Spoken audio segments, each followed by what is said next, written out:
I Sirajul হক চৌধুরীর সুযোগ্য সন্তান মোহাম্মদ ফরিদ বাবুল অত্র এলাকা মতিউর রহমানের ছেলে তারা আর তো বারবার জাগাইন আমরা তো কিনম ডিভিএস বাইনম আর ডিভিএস তো হয়ে আর তো সময় লয় এর তারা বাড়ি করি ফেলার আর মনিরুজ্জামান বসির তারাও এটা করেও জায়গা সম্পত্তি এটা বাবুল আরও মৌলবী তারা সবাই আছি তারাও করি ফেলায় বিভিন্ন জায়গা তার আর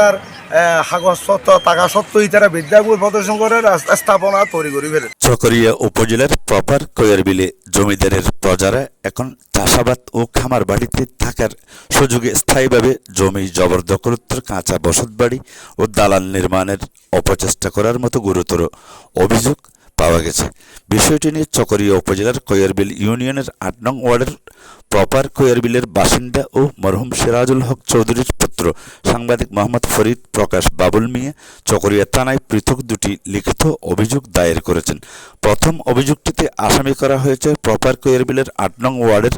দিগরিপাড়ের বাসিন্দা নবী হোসেন, পিতা মতিউর রহমান, মৃত মনিরুজ্জামানের পুত্র যথাক্রমে বশির আহমদ, মৌলভী উবাইদ, আব্দুল আজিজ ও মোহাম্মদ বাবুল।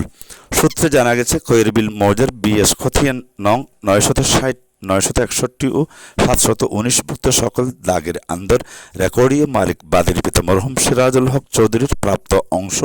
যদিও কিছু অংশ বিরোধীয়। লাগিয়েতে জমি চাষ ও খামার বাড়ি তৈরি করে বসবাসের সুযোগে দুর্লভের বশীভূত হয়ে উপরোক্ত আসামিরা জমি জবরদখল করে বাড়ি নির্মাণের অপচেষ্টা চালিয়ে যাচ্ছে দেদারসে। বাবুল মিয়ার দায়ের করা দ্বিতীয় অভিযোগটিতে আসামি করা হয়েছে চকরিয়া উপজেলার কয়ারবিল ইউনিয়নের ৪ নং ওয়ার্ডের ভরিন্নারসর এলাকার বাসিন্দা মৌলভী মোহাম্মদ রাসেল, পিতা মৃত গোরা মিয়া, শৌকত আরা বেগম, স্বামী মৃত নুরুল আলম, মৃত নুরুল আলমের পুত্র মোহাম্মদ মিসবাহ ও মোহাম্মদ উবাইদুল হক ও মুক্তার হোসেন, পিতা মৃত আবুল হোসেন।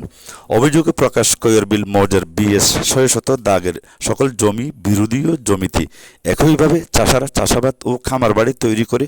বসবাসের সুযোগকে কাজে লাগিয়ে কুচক্রী মহলের ইন্ধনে জমি জবরদখল করে দালাল নির্মাণের অপচেষ্টায় চালিয়ে যাচ্ছে উপরোক্ত আসামিরা। আলোকিত চকরিয়া.com এর সাথে আলাপকালে জানা যায় চকরিয়া থানার ওসি মনির হোসেনের নির্দেশে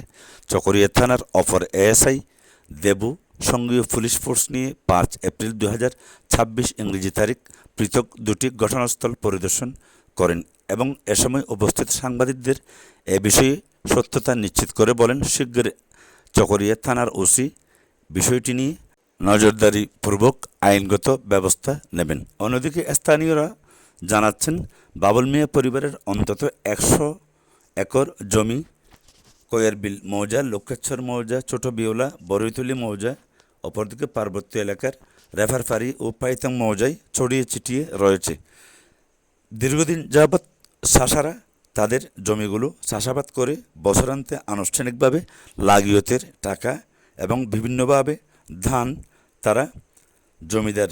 বাড়িতে এসে কয়ারবিলে পৌঁছে দিয়ে যান। ইত্যবসরে স্থানীয় কিছু কুচক্রী মহল চিহ্নিত ভূমিদস্যু অবুঝ কৃষকদের বিভিন্নভাবে প্রলোভন দেখিয়ে এই জমিদার পরিবারের সম্পত্তি ব্যাহত করতে উঠে পড়ে লেগেছে। এই ধারাবাহিকতায় কয়ারবিল প্রপারে এবং ভরিন্নারসর এলাকায় উপরোক্ত দুটি গং বাবুল মিয়া পরিবারের সহায় সম্পত্তি জবরদখলে দালানঘর নির্মাণে ব্যস্ত হয়ে পড়েছে।